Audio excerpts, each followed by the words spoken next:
let's go to Uncle Frank, something that was just put on Amazon recently, and it's. I'm just gonna say up front, I don't know what. Like, when I went into this, I had no idea, like, what it was. I just knew that Alan Ball was doing it, and Paul Bettany was the star of it, and Sophia Lillis was also in it. And that was pretty much enough to get my attention, so I don't know what of the story points or the plot elements is known, like, going in. But if like you're somebody that wants to go into something relatively blindly, I don't know if me talking about just the first half hour of this is like revealing something that people don't know going in or not. I have no idea. So I'm just putting that out there as a possible warning of sorts, I guess, like a spoiler warning of sorts or something. So we'll be going into that, even if we're not necessarily going into like the spoilers of the movie itself, like in the later portions. But I'm just not sure who all knows what about like the first half hour or so. Um, so yes, one of the things that drew me into this was that Alan Ball was writing and directing it, and of course he wrote American Beauty, and he created 6 Feet Under, and I believe he created True Blood, which is kind of random when you look at the rest of the stuff he's done. But I never watched True Blood, but just what I know, that seems weird. But it seems to be coming from a really personal place here, because apparently Bettany's character is partially based on his father, I think, Alan Ball's father. And it's in 1973, so it's immediately going to have this sort of almost nostalgic feel, even if you didn't live in the era. But like most of the scenes in the movie feel more like Sophia Lillis' character, like remembering things, like seeing her memory.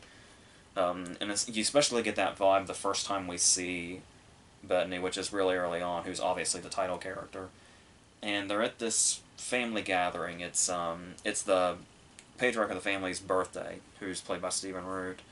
And this is just a really, really miserable family. Like he's got a brother played by Steve Zahn, and Steve Zahn's like obviously desperately trying to be as like Stephen Root as he can be to get like in his good graces and stuff like that.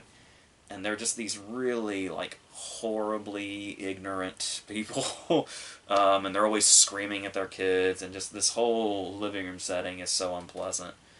And so Sophia Lillis goes outside, and there's Bettany just sitting on the porch, like bathed in the sunlight, and we learn that he's like an English professor or something. And it's the way she describes him, like the way we're introduced to him. They start talking, but even though he's like the center of this story, and he's like the main focus, the first time we see him talking in the movie, we can't hear him because Sophia Lillis' narration is talking over this scene.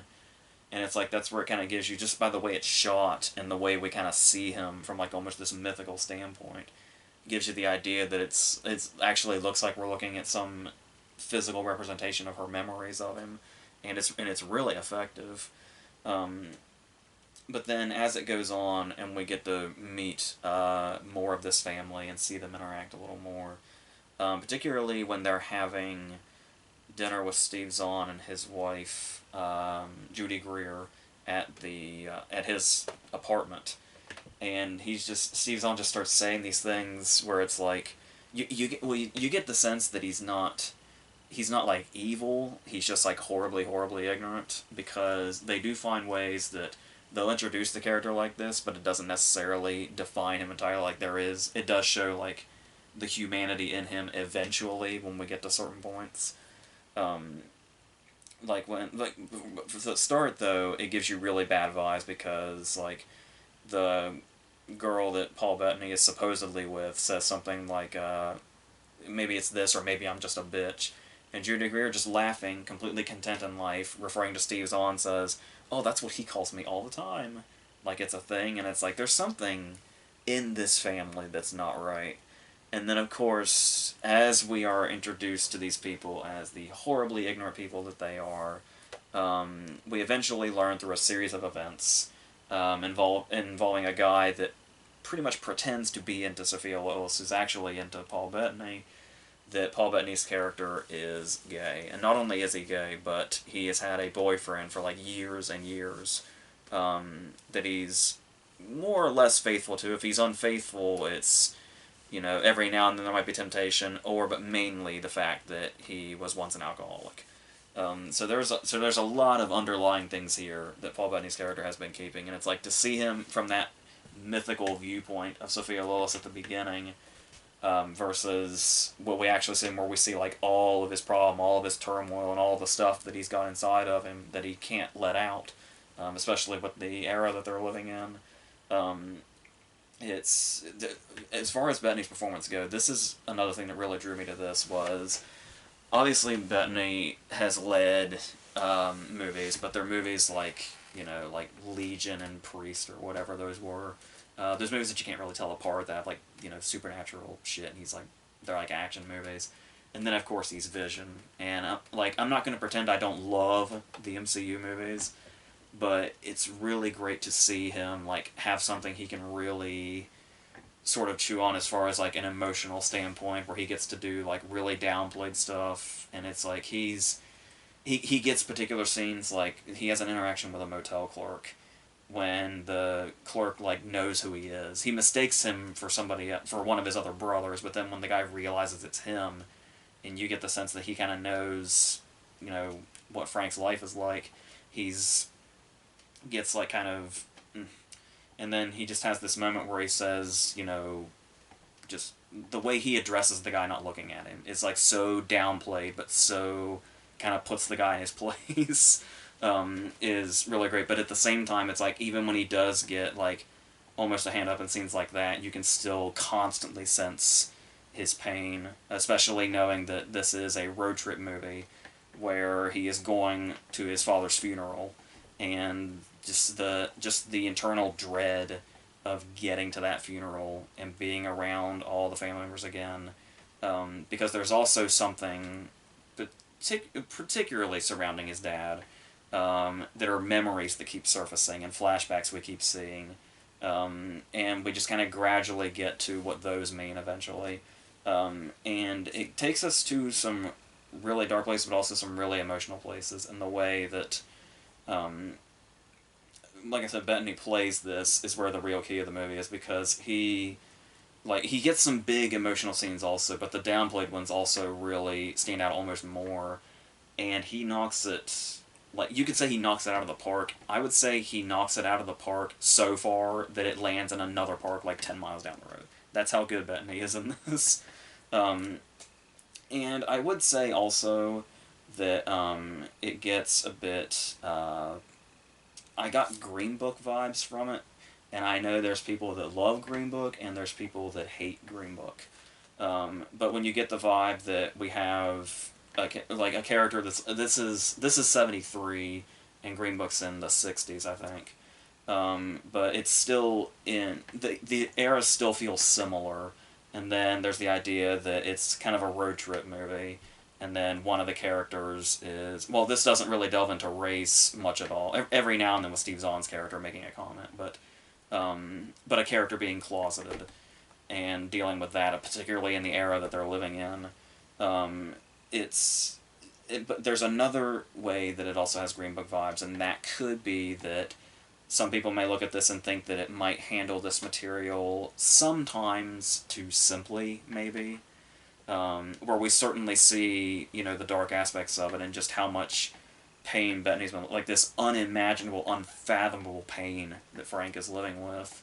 Not just with having to, be in the closet and fear, the reactions to him in his normal everyday life, but there's also his past. Those flashbacks that keep coming back have a secret of their own, and it's, like I said, but there are moments where it might seem like sometimes it gets a little softer as it goes in regards to that. So which might not sit right with people, especially given how well it portrays the pain so well.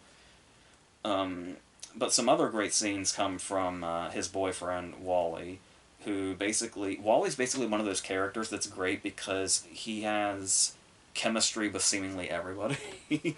Especially the scenes with Sophia Lillis also, where she really ends up warming up to him as much as she's already, close to Frank. I didn't really mention Sophia Lillis enough. While it's absolutely the Paul Bettany show for sure, Lillis is still great here also, and obviously she was like as soon as the first It came out, I just kept thinking she's gonna be like really huge. Like this is the most promise a young actress has had in like quite some time, and yeah, and I still think she's well on her way there. But while she is really good and has this great supporting role, and it seems like for a while she's kind of the lead, especially since we're seeing it from her perspective. Once it really takes off, it's definitely Frank's movie, and really lets us into these places that were otherwise sort of hidden or walled off when we were looking strictly from her perspective. But the more she discovers, the more we discover, and so on. And it's definitely an Alan Ball movie or a project because it's. To my understanding, we were talking about how it feels personal because Frank's like loosely based on his dad, or partially based on his dad. But there was also the thing where Alan Ball clearly has like a fascination with death when you look at like American Beauty and clearly especially 6 Feet Under. But the whole thing about how his like that stems from when he was 13. He was in a car with his sister and there was an accident and his sister like died in it and he was there, like right there. And since then, that's where a lot of his sort of creative drive comes from. And you definitely get that sense. Like there's a montage during the funeral of just people bringing the different kinds of food in the different like dishes and containers and all that. And it's like that's just one of those details that's so real, especially if you've been to an unfortunately decent amount of funerals. Just the little details like that are the kind of things that Ball will really notice and put in here that make it feel really authentic. And then as it goes on, yeah, well, I said that some people might complain that maybe it's handled a bit too easily after when it gets to like the very end, when it kind of becomes a bit more heartwarming. It might seem a bit too of a simplistic take on the subject matter, but there's some big gut punches and multiple gut punches that really hit hard, like really hard, as we're kind of getting into the last 15 or 20 minutes or so. Um, but once again, if that's something that would concern a viewer, it does have like it's not always emotionally exhausting. Like it does have a heartwarming side, and like I said, maybe that'll sour some people and they'll think it's too easy of a take, but it's still it's a good balance because the gut punches are pretty effective and pretty major. So having the kind of a balance there makes it not as because sometimes it feels like overkill and it feels like a movie is trying too hard to be all gloom and doom if they just kind of stay on that angle. But I can still get the criticism if some people think this might play it a bit too safe in some cases, particularly in its last moments. But it's still there's a lot of potent emotion in this. So overall, I really like this a lot, especially what Bettany brings to the table and and I love movies like this where he gets to play the lead because it's not often it seems like he can show off how much he can do, and this is a really great kind of showcase for him to show that this is what he's capable of when he's not stuck in action movies or franchise land or whatever. So yeah, so I think that's going to be it for this one. So the next one we're going to go on to is another one that's kind of in the has like much more of an indie vein. But yeah, so until that one, I think that's it.